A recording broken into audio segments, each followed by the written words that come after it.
So Rossco, talk us through your experience of youth football and how it led you to getting into Rangers.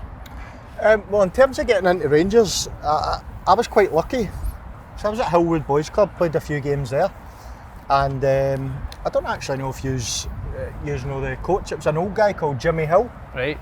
His son was Stephen Hill, goalkeeper, big blondie. But he actually left Hillwood after a couple of games when I was there and went to Rangers. Right. So he took a couple of us with us. So, listen, I understand how hard it is to get that transition from boys club into, like pre-academies, if you like. So I was probably, even way back then, you can count your lucky stars, can't you? That doesn't happen to many people. That. You see that transition that you end up having from Hillwood to Rangers. Straight away, did you feel like you were out your depth, you were at the right level? How did that come about when you were in there? Do you know what? I didn't feel that I was out of my depth, but I wasn't that confident I think I was maybe 8 at the time or something, and I was playing under 10s. So you kind of feel a wee bit, how do you say it? Like a intimidated fish. Intimidated, yeah, that's the right word. So, but see, to be honest, I think I trained with them 2 nights, 1 week. And then I played the game on the weekend. You know what it's like, see when you go to a new club and you get that first game out of the way, all of a sudden you feel part of it, don't you? So it was pretty quickly I felt part of it, which is obviously a good thing. Well, one thing we've seen recently, Thomas Kearney says you're the best all types of different finishers he's ever seen. Was that something for a young age? Did you practice every type of finish? Were you always a striker? Is that just a product of everything you done when you were younger? So a bit of both, Andy, really. I started as a central midfield player, right? But see, when it got to I think it was under 12s or under 13s and Murray Park opened, I could only get there at a certain time because my dad was going to work, so I had to get there early. Yeah.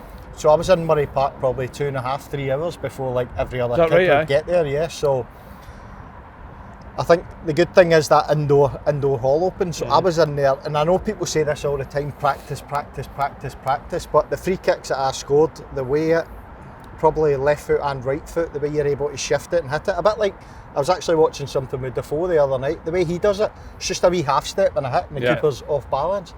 So I was actually practicing that a lot more than you even think, because as I say, I was in the indoor hall for 2.5 hours probably every second night. You were in your senior career you were a really creative player. Is that something that you had within you as a youngster? Would you say that was encouraged by coaches, or did that just kind of come naturally to you? I think it was in me because where I grew up, like Nits Hill, Priest Hill, Pollock, you're out in the streets and you're playing, do you know what I mean? But then all of a sudden as you get older, there's certain managers that probably didn't like that. I mean, I think when I went into Rangers, I wasn't getting a game for the under-18s under Tommy McLean. I was the captain of the reserve team under Bomber, training with the first team. So like Tommy McLean didn't like me because he felt as if maybe I was a little bit of a street player, like you were saying? Maybe even a luxury player. Same when I went to Leeds, same when Neil Warnock. He felt as if he probably had to build the team around me rather than have me fit into a structure. So there's times it's went for me, and there's definitely times that it's went against me. But I believe that I love all the work coaches do with young kids now, but they're just multiple touches of the ball, constant touches of the ball, because see, the more you go up and you get into a more sort of match environment, less touches you get, so it becomes alien, all these different things. Do you think that you call it a luxury player, but do you think that player that's got that kind of freedom to roam about, do you think that's a kind of dying breed in football now? I think so, yeah, but I think that's what you're talking about. I think I've actually seen it coming back in maybe over the last 12, 18 months. You think Grealish coming back to form, going to Everton, getting in the team, Morgan Gibbs-White at Nottingham Forest, them sort of floater players who are just gave a licence to go and do things, because if anyone could do what they were doing, then they would do it. So I think teams should be built in such a way where you've got to accommodate these players and give them a freedom, and don't, they're going to give the balls away sometimes. Don't jump down their throat too much, just encourage it. See, in terms of, you touched on John Brown, how big was he for your development? More than anyone ever knows. I think under 15s I was at Rangers, we signed seven players full time, and at that point I didn't think I was getting a contract. I only got a contract because Bomber took a shine to me. Right. You look at the sort of contracts that the other 6 boys got, they were getting 3-year deals, X amount of pounds, signing on fees, a lot. I got £60 a week for 1 year. Aye. So I knew right away. I knew right away that as soon as I go in, I've got to do something. I've got to make an impact here. So, but I also believe that a lot of footballers get a lot too young these days. Yeah.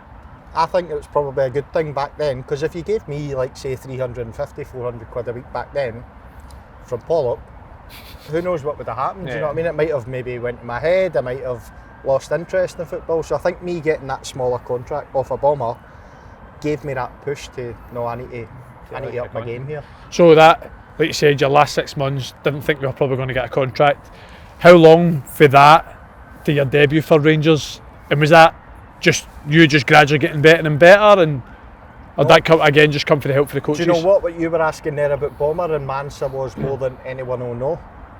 From that first day when I went in full time, I think I was 15. We had Darryl Duffy, Tom Brighton and all that proper really big names at that age group, Chrissy Butt, Charlie Adam and all them. We went to an under-19s tournament in that summer when I went in full time. We won it. I was top goal scorer of the full tournament, and that was Bomber just thrown me right in. Yeah. And there was a couple of games at the start. I mean, it was big teams: Juventus, Ajax, Newcastle, Villa. They were all there. And there was a couple of times where I'm thinking to myself, "Oh, I'm out my depth here." You know, you can feel it. But Bomber went, "Don't worry about it. Just keep going," and kept pushing us. So it kind of went for there really. And then probably the next season, I started maybe training with the first team a day here and there. You know, it's like they shout you around if somebody's injured and stuff. So that was always me from quite early on. I was the one that, I think it was McLeish at the time, would shout to Bomber, send Rossco around. So it was quite early on that I knew I've got half a chance. Yeah. Talk us through some of the names you're saying getting called down if there's been injury or what. You're this young boy, 6 months, you don't think you're going to play, you're now training with the first team. What are some of the names that were in the first team at that moment in time? Well, you know the stick I've had for one of them when I speak about Michael Moles. He was the best. If you could just say something like that again, that'd be great. I knew he was going to be better than Mark Burchill. No, I mean the big names there was loads of them. Fergie was there. My debut, I actually came on for Arteta. Arveladze was there, Moles, Van Bronckhorst was round there. So you're going round, and the first few times you're like in awe, but then very quickly you get to realise, like, no, hang on a minute, I'm just another player. They didn't treat me any differently to how they treated each other. So see, I'm actually interested to know a wee bit more about that. So you're young boy for Pollock, 60 quid a week, 1 year deal, no sure what's going to happen. You're then training with these guys. You say initially you've got a wee bit of nerve. Aye. Was there something that happened? Was there like a particular session that happened where made you kind of flip that mindset to make you think, no, I actually belong here with these guys, or did it just kind of naturally come through time? I wouldn't say it was one session, but we used to do a lot of finishing after training, right. And obviously back to your kind of environment, and you can show so what you've got. I felt as if I could show them what I got, and very quickly they were like, well, this kid's some finisher, like at 16, 17. So the debut at 17, Rossco, who was it against? How did it come about? Do you remember much about the game? I remember it all, mate. We were 4-0 up at home to Motherwell, actually, at Ibrox. Never ever thought I would come on. I'd heard whispers that, you know, I was going to be this kid who's going to get a chance or whatever. But again, even though, you know, you might be semi-ready for it, when that call comes, it's like, oh my God, I'm going on. That feeling in your stomach I didn't even get told to warm up. I just went out because I was Baltic on the bench. So I'm running up and down, and I think it was, who was it? Ian McGuinness, I think it would have been the doc. He would shout the subs back. Right. So he shouted something, and obviously 50,000 at Ibrox, you're winning 4-0, the place is bouncing. I didn't think it was me, so I turned round, whoever's behind me, I was like, you're going on. So he started jogging, and the doc's like, no, you, and I'm like, there's nobody behind me here, it must be me, do you know what I mean? And then that run up the touchline, I swear to God, I felt like my legs were going like that. But I was buzzing, absolutely. I felt I was ready for it. I did feel I was ready for it. I felt like I'd been training well. I'd been playing really well in the under 21s, playing really well with Scotland 21s. I felt ready for it, but just if you could bottle up that feeling where you're standing on that touchline. And as I say, it's only Arteta as well coming off. It's not as if it's a big name, you know what I mean? So he's coming off and you're standing there and all the fans are cheering you onto the pitch. it was nuts. Was there any kind of particular moments where you thought, well, this is a different level, or was there any particular attributes where you thought, I'm a wee bit behind here and I really need to work on? No, listen, I've touched on it before. I said that I felt as if Barry Ferguson was really hard on the young boys. Yeah. So I think from very early on, when you go round and train with the first team, when someone's on you that much, as soon as you make a mistake or whatever and he's on you, very quickly you realise that, no, hang on a minute, what's acceptable at the other side of the building is not now acceptable here anymore. So I had to brush up on loads. Was it all mentality then, or was there technical aspects, was there physical aspects that you thought, like, if I need to get so much better at this if I'm going to compete here? Well, if we talk the technical aspects first, right, I was always quite confident in my own ability in terms of touch, being able to see a pass, make a pass, finishing. So like, you can always get better. But in terms of where I was at a 17-year-old, I felt good enough within myself that I could, that I deserved to be not in amongst that company. That's the wrong terminology, but I deserved to be where I was sort of getting pushed towards, you know what I mean? Yep. But everything else, physically, probably surprised a lot of people, but I spent so long in the gym. And I used to get battered for it. People say, size of his legs, his bum's huge and all that, but that was by design. Yeah. That wasn't by... Well, that was one of your strengths, wasn't it? Exactly, you need it. You look at John McGinn now, that's his strength. If someone gets near you, you've got to do that. And see, when you're as small as I am and you're playing against 6'3", 6'4" giants,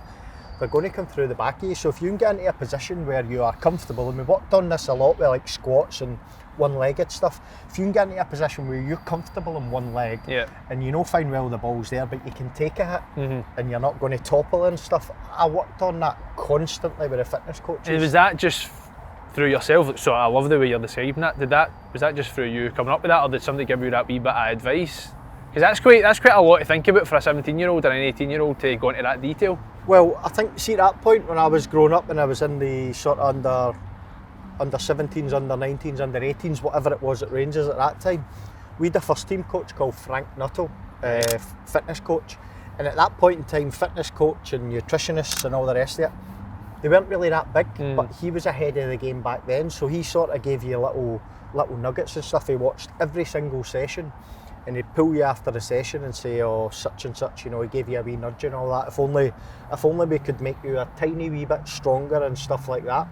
And at that point, I was a sponge. I was like, right, well, how can we do that then? So just with him daily, day in, day out, working on them things. Like I said, a lot of it was to do with strength on one leg, because it's very rare that you're going to be stood with two legs waiting on a hit. Do you know what I mean? Your body's got to be in a position where you know where the ball is, but you know somebody's coming. So from a very, as I say, young age, 17, 18, that big bum and big thighs and stuff was by design. So you talked about, you know, Barry Ferguson being really hard on the young boys, but you feel as if it brought you on in terms of standards how to be a football player. Without naming any names, was there any players that had as much ability as you, but just struggled to meet that kind of demands and mentality to be a professional football player? There was loads. I think back to even Charlie Adam, for the ability that he had. I would say if you asked him, he might have struggled with the demands that were being put on him until I would say Le Guin came in, and that's when Charlie proper blossomed. But there was loads. I mean, so many good players at Rangers. Even you think across the city at Celtic that I used to play against that never done anything in the game. It's all to do with his mentality, because it's not going to be plain sailing. You're going to get told you're not good enough, or I don't want you, or whatever. All right, fair enough. How do you react to it? Had it plenty. No, but it's how you react to it. Aye. Do you know what I mean? Because as I said, you're going to get enough people that put you down and want to beat you and want to kick you when you're down. But I think there's a lot to do with sort of where I came from as well, where I grew up. It gives you that kind of fighting mentality where you go, what? I'll show you. Clyde built. I think so, you know what I mean? So I think that sort of stood me in good stead.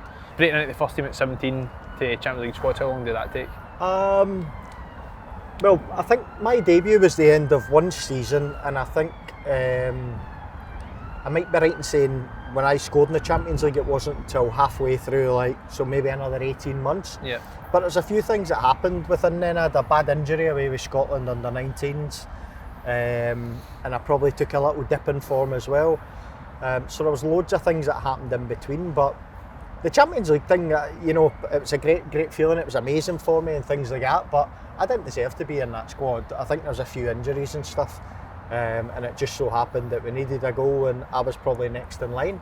It wasn't as if I was batting the door down, deserving to be there, better than X, Y, and Z or whatever. I think that actual game and that appearance was probably more luck than it was. Well, see, the thing is, Rossco, we tell younger players all the time, you never know when that game's going to be. It changes your career, so you have to be ready, you have to stay ready and make sure you're prepared. And like you says, sometimes it is just that bit of luck that just changes the kind of course of your career. So did you feel that? So listen, you've scored in the Champions League, it was an equaliser away to Porto.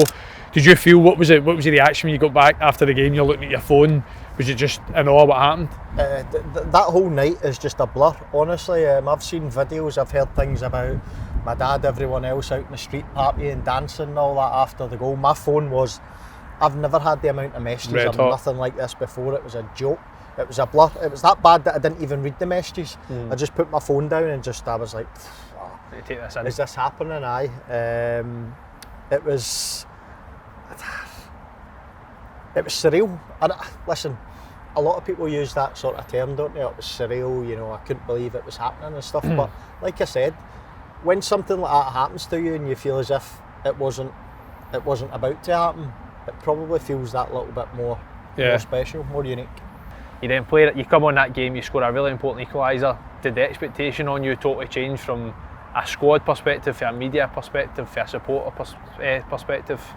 I don't think from the perspective of the squad, I don't think it changed, but 100% media, 100% fans, everyone sort of recognised you more. They were always, everyone expected that little bit more of you. Now, it was actually crazy because I went from then, I think the next game was the Saturday and we played at home to Hibs and I played left wing. I got man of the match, played full 90 minutes. I think Chrissy Burke played on the right. He got took off, I think, after about 60, 70 minutes and I got moved over there. So I'm thinking I might get a little bit of a run here, you know. I'm thinking I'm going to start the next game. Why shouldn't I? But then I was back on the bench and stuff, and just back to what I was doing previous in terms of just coming off the bench. I think my last, that might have been about the January time maybe, or December time. And then in end of January I went on loan to Doncaster. And see, to be honest, that was the best thing I ever done. Right. Because I reckon if I'd have stayed in Glasgow and I had that spotlight on me and I was only playing, 2-3 minutes here, 2-3 minutes there, my career might not have went the way it went from then. I think it's the first time I ever lived myself. 17-year-old or 18 maybe at the time, living in Doncaster myself. I played 12 first team games, scored 5 goals, and all of a sudden then you start to go, right, I can go up a couple of levels here. See, now you're a wee bit older. I was going to say a wee bit wiser, but that's maybe up for debate. Now you're a wee bit older, a wee bit wiser. If you were to speak to a young Ross McCormack who was in that position, maybe any kind of the young players that we've got, is there any kind of advice you would give them when they encounter such a big moment, how it's best to just kind of reset and focus on your football? What kind of advice would you say you would have for them on that? Well, there's probably like general advice on like how you sort of deal with things and take things in your stride and that. Me, always, it's just about enjoy it and try and take as much of it in it as you possibly can. There's massive parts of my career where I don't remember things because you don't actually get to sit back and take stock. I have conversations with mates, family, whatever, and they'll be like, oh, remember that goal? And I genuinely do not remember it. Yeah. I don't remember these certain wee parts of my career when you actually think, I should have not celebrated that. Took it for granted a wee bit. Aye, as if it's just normal. It's not normal because it doesn't happen to everyone. Yeah. So when small things happen, sit back, take stock of it, enjoy it, celebrate with obviously people around about you, and just enjoy it. But there's one selfish bit of evidence that I would love to give myself. And listen, it might have been completely different. Again, it might not have went the way I wanted it to go, but I was so quick to want to leave Rangers. Yeah. So quick. After having that loan spell at Doncaster, I thought, I'm ready for first team football. Came back in, went to see Paul Le Guen, and I said that to him, and he said, well, I don't think you are.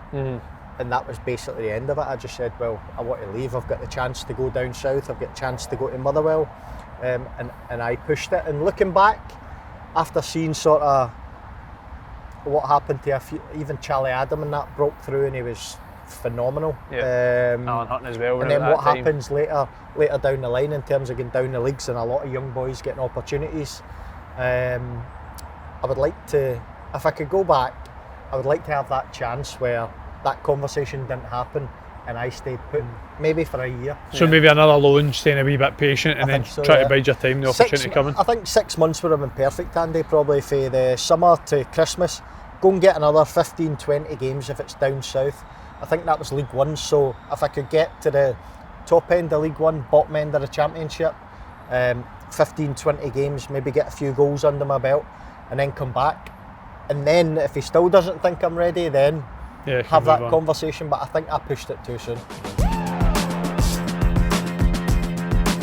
So Rossco, your career really kick-started obviously when you went to Motherwell, adding goals and your assists consistently in your game. Was that down to maybe not quite the same expectation in Burden at Rangers, or was it a coach? What was that process? Well, see, a lot of people have sort of forgot about my first year at Motherwell. I'll be honest, I was shocking my first year. Honestly, I was shocking. I couldn't get in the team. A large part of the time I had a underactive or overactive thyroid as well, so I was absolutely struggling. It wasn't until the start of my second season when Matt McGee came in and took over. And see, when you speak about coaches who give players just that little bit of a licence to go and do things, Matt McGee loved it. Aye. He absolutely loved it. That's quite funny because I wouldn't associate that with him, but obviously. Matt McGee's Motherwell was style of play in terms of. Oh, it was ideal. High wingers, 4-3-3. Yep. Feed it into the strikers. So you think that kind of suited you as well, obviously? 100%. See if we'd have stayed with that kind of. I don't watch Slaughter Morris Malpass, but he was a manager, obviously, my first year. If we'd have stayed with that sort of style, I don't know what that happened to me, mate. Probably went down the divisions and just maybe faded out the game. But Matt McGee came in. Scott Leach as well was the assistant manager. And Leachy was different. It was like chalk and cheese. Matt McGee would love you doing things and trying things and stuff, whereas Leachy instilled very much that, all right, okay, we'll let you do what you want. But see, when you lose it, work hard. Get back in, get after it.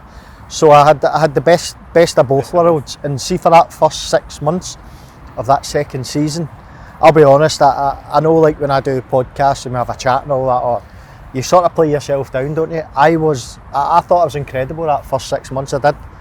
I genuinely think that might be the best that, apart from maybe 2 years at Fulham where it was a prolonged period, that first 6 months of my second season at Motherwell, I actually felt I'm fire. Aye, I felt good. Well, that leads to you going down south to Cardiff.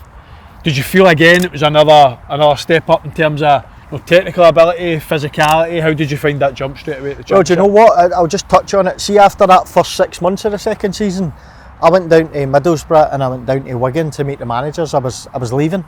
I was leaving in January to go to the Premier League. And then obviously the tragedy happened to my old teammate, Phil O'Donnell. So everyone got together and we said, nope, we're staying together. We're going to try and finish third in, obviously, memory of Phil. And we done that. And then when it came to it in the summer, I didn't really have. I had a few options, but none felt incredible to me. Whereas you're thinking, I think I was 21 at the time, chance to go to the Premier League. I think Middlesbrough just signed like a striker for like 11 million and stuff like that. I'm thinking, Premier League player, this could be incredible. To then sort of not have that and then go. I went to the Championship. Don't get me wrong, Cardiff is an amazing club. They'd just been beaten in the FA Cup final by Portsmouth, so it was a good opportunity. But at that point, I just felt I didn't want to stay in Scotland. I wanted to get away and live by myself. And it's all right when you're at home. Mum's looking after you, dad's running about after you. Whatever you want, you can have. But I think I would always encourage young boys, especially probably the age of 18 to 22, if they can, go somewhere that enables you to live yourself and learn to stand on your own 2 feet. And it was a no-brainer for me. Your kind of career down south, you played with Cardiff, Leeds, Aston Villa, Fulham, different clubs between the Championship and the Premier League, spanning over quite a decent length of time. What would you say is kind of the main differences in how players have evolved within that time, whether it be like a player's a lot more physical now, is there a lot more tactical element to the game? Do you think there's been a lot of evolution within that time? I certainly found when I went down to England, the first time, 9 out of 10 players that I played against were just big, athletic, and that probably came from, if you go a little bit further back, when Wenger first came to Arsenal, he was signing all these sort of French players, and they were just absolute athletes, do you know what I mean? So that probably filtered down a little bit, but now, I look at it now and I think the more technical aspect of the game, I think we're going to see a lot more players probably over the next, 5, 6, 7 years that are able to handle the ball. And it's alright able to handle the ball, but what I mean is, even though probably the last 3-4 years, some players have come through and they are decent on the ball, but you think being decent on the ball in our country, and then you look at being decent on the ball and being able to handle it in your France and Spain and all that, there seems to be different levels to that. But I think over the next 4, 5, 6 years, you're going to see a difference in the British game because of the way the kids are coached. And would you say, you speak about go down south and it's these athletes, you spoke about the stuff earlier, we're working on like that kind of single leg strength, was that another level altogether that you had to kind of increase again to keep up with that? Yeah, but do you know what? I found it hard the first season because you go from at Motherwell playing Saturday, to then when I went to Cardiff, it's Saturday, Tuesday, Saturday, Tuesday. So usually if I played with Motherwell, or say you take Rangers 21s, I'd play on the Monday. You then wouldn't play again until the Monday, so you'd be able to, have a recovery the day after the game, work on your leg strength the next day, and you could sort of map out how you were going to work. Didn't really have time to work on anything physical in the Championship. It was just game to game. A lot of you talk about, like, I say you as in yourself, Andy, who've played up here, played down south, and you talk about the difference in like professionalism and how you treat your body different. Is that one of the reasons why? Because you've just no time for downtime if you're in the Championship, you've got so many games. Is that maybe one of the reasons that forces you to do it? Do you know what? I have a few arguments about this. See all this, players that need their rest and what have you. Listen, I can understand guys like Callum McGregor. If they're playing 55, 60 games a year, it's going to catch up with them. But see, people telling me that players can't play games every 3 days. Of course they can. What do you do? If you play on the Saturday, you maybe have the Sunday off. Monday's still second day recovery. Tuesday's the right doing. Yeah. I would much rather play again on a Tuesday than have that session on a Tuesday. I don't agree with it these days, and even more so now, the way the professionals look after themselves is probably a different level to how me and probably my old teammates done it in the Championship 10, 12 years ago. Well, I don't know if you agree, Rossco, but I think definitely back then, when kind of your days in the Championship, my kind of early days of my career, I think professionals in England, professionals in Scotland was just completely different. Now I think professionally, I think Scotland are getting much better. Hopefully the facilities continue to improve for people here.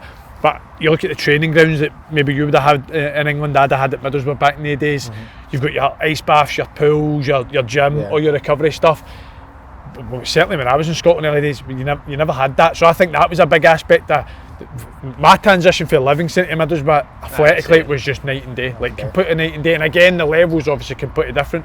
But a lot of it was just down to facility. I mean, if I wanted to go to a swim, I think with a Clyde or something, you're not getting that in Allenville at that time. Even it's probably different now. If I walk back into like Fir Park and stuff now, if we want an ice bath after training, we didn't have a bath with a wheelie bin. Aye. So you had to climb up and get into the wheelie bin. Whereas now it's night and day. It is all to do with facilities and cans of baked beans were still in it as well. It is all about facilities and also having access to these facilities, and it is getting better year on year. So your son currently plays in Brighton's academy. What kind of dad are you on the side of the pitch? Nothing like some of the dads that I see now. Everyone's Mourinho on the side of the pitch, aren't they? It's ridiculous. I said it earlier, I'll say it again. For me, the biggest thing at that, I mean, he's only 13. Enjoy it and work hard and see where it takes you. Maybe you get to 14 and 15 and you start thinking, right, you've got a chance, and then you might speak to him a little bit differently. But for me, just enjoy it. Yeah. And would you say there's a big difference now between modern academies, or would you say there's a difference between modern academies now to when you played in an academy at Rangers? Massively. And again, Andy said it earlier, you talk about facilities. He was at Crystal Palace before he went to Brighton. Oh, it's insane there, isn't it? They've just built a training ground, and by the way, that's only for the kids up to under 18s for 17 million quid. You think when we were growing up, Rangers built Murray Park for what, 6.5, 7 million? Aye. And that was for everyone. So you talk about facilities down there. And then he goes to Brighton after that, and that's another level again. It is just incredible. What about the kind of coaching aspect of it as well, though? Would you say there's a big difference in that? Because I spoke about the fact you were a bit of a street footballer, you had that bit of freedom. Is that different? In terms of people make the argument of players overcoach now. Do you see an element of that at all? Or? Not so much overcoached, but there is more emphasis on certain parts of the game. I'll take his academy at Brighton. A lot of the stuff that they incorporate within sessions is passing the ball on the safe side and receiving the ball. So like, there's not a lot where, when I was growing up, you would maybe at the end of the sessions, you would even at that age, you would have strikers doing some finishing, maybe some crossing and finishing, stuff like that. Doesn't really happen at that age group down south. Everything is all on how you receive the ball on the back foot, weight of pass. So it's more.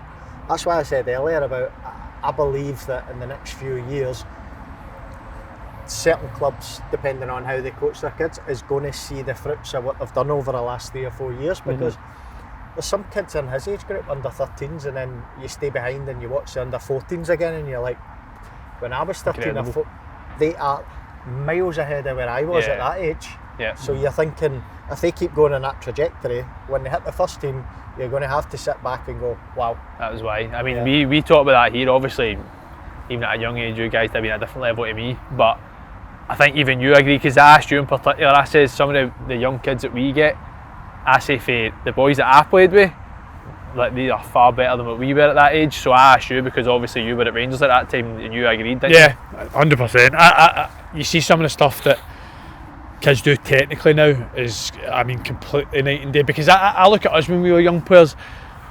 Now, a Cruyff turn was good. Not just our not just our academies, that's but my session tonight. brilliant grassroots clubs in Scotland, other private academies up and down the country. I think you can see all your ball mastery stuff, your technical drills that the kids are doing, and how much that's embedded into them. Us back in the day would be street football, cuppy doubles. So I tell you what, we could kick the ball hard. Do you know what I mean? We could kick the ball, we could run, we could dribble. But I think you see all the kind of like technical stuff and the wee finer details now for kids. For me, is night and day. Yeah, so that's why I believe over the next few years.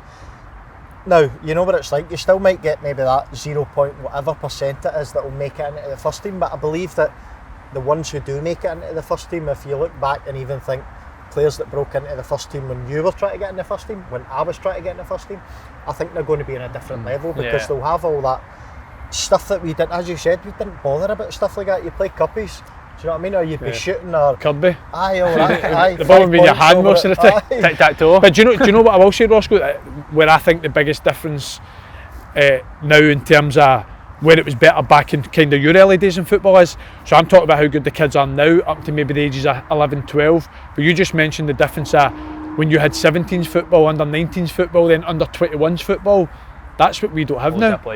That's the pathway we don't have in Scotland now. So the kids are brilliant from this kind of 6, 7 up to 14, 15, but it's that 15 up to maybe your 19, 20, I think, where we really struggle as a nation. Aye, and then you think of the percentage of players who get to that age and they get released for clubs. What happens then? Yeah. Because there's not going to be many other first teams that sign 15, 16-year-olds if they haven't got anywhere to put them. Like you said, different back in the day when it was under 18s, under 21s. Football clubs in Scotland could take they might not think you're necessarily the best player, but they'll take a chance on you, whereas now they've not really got that luxury to be able to take a chance on these kids anymore, and there's nothing sort of to fall back on. There's nowhere for them to go, so I do get that. Well, Rossco, we've talked a couple of times about the fine margins, the guys that don't make it, the guys that do make it. Who's that one professional you've seen in your career that got every ounce out their abilities? Scott Parker. Really? Yeah. Aye. Top player. Aye, and top dresser and all. Don't tell him that. No, and the strange thing is, like, a lot of people watch him and think he's this sort of unbelievable, and he was an unbelievable player, but what I mean is, if you've seen what he actually had to put in every single day to get to the level that he's at, I mean, so I was captain of Fulham and he wasn't playing, right? So you learn a lot of people like this, but you would see him a lot of days he couldn't train because of his body or whatever, but wouldn't it be as if he'd be in the ice bath or the jacuzzi or anything like that? He'd be hammering the walk bike. The sessions that he used to do was just insane. So I think there's a lot of young boys who made their way in the game at Fulham. You think Patrick Roberts, Moussa Dembele, both of them came through when I was there. They had somebody like Scott Parker to look at and go, no, it doesn't come easy, you've got to work hard at this. So he's probably the one that got to that. He's probably one of the best players I've ever played with, but to get to that level, he also showed the amount of work that you need to put in it, doesn't he? Listen, there's very few players that it comes easy to football, and you just think, oh yeah, his career's been a breeze or whatever. There's always wee dips and peaks. I love that wee term, peaks and troughs. There is always stuff like that, and to be able to watch somebody like that work day in, day out, you can only learn. Rossco, that was different class, mate. Thank you very much. No Top man, mate. Thank you. Okay, Rossco, skills challenge. You were a man known for his technique. How many free kicks think you scored in your career? I'll probably say about 15 or something. 15? Just a 15, aye. What was the best one? Good question, actually. Probably I scored 4 away to Charlton for Leeds, and I hit one for that side. No, fuck that. 4 tapping. No, for the right hand side of the box, back across the keeper into a far away corner. That's probably the best one. Right, so I've set up a challenge for the two of yous, for a righty, for a lefty, 25 yards out, free kick. 2 points for that into the top corner. Right, top lads, corner only? Top corner only, none of the bottom corner. Right. Hit the wall. Let's go, good Right, lads. Alright, let's go.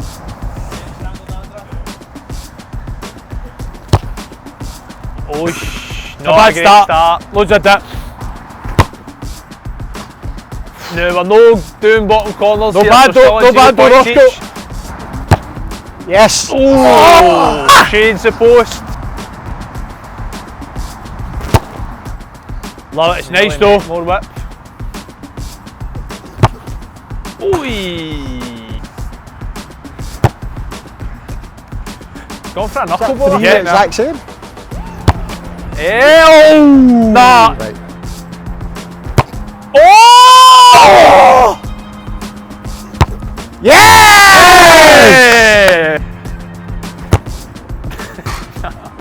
Tell you what though, great shape on it. Brilliant, right lads, so Andy 2, Rossco 0, pulled out at the last minute. Great straight into that corner, mate. How did you feel your performance went over? I was quite happy with some aspects good ones, of was it. good. The ones are good, mate. It's a good goal. Good goal. You need a big stadium in the crowd, don't you? Do you know what that keeper's like? See when you go to Magaluf and you get down the beach and you feel like it's like well done, my man. Well done. Cheers, mate.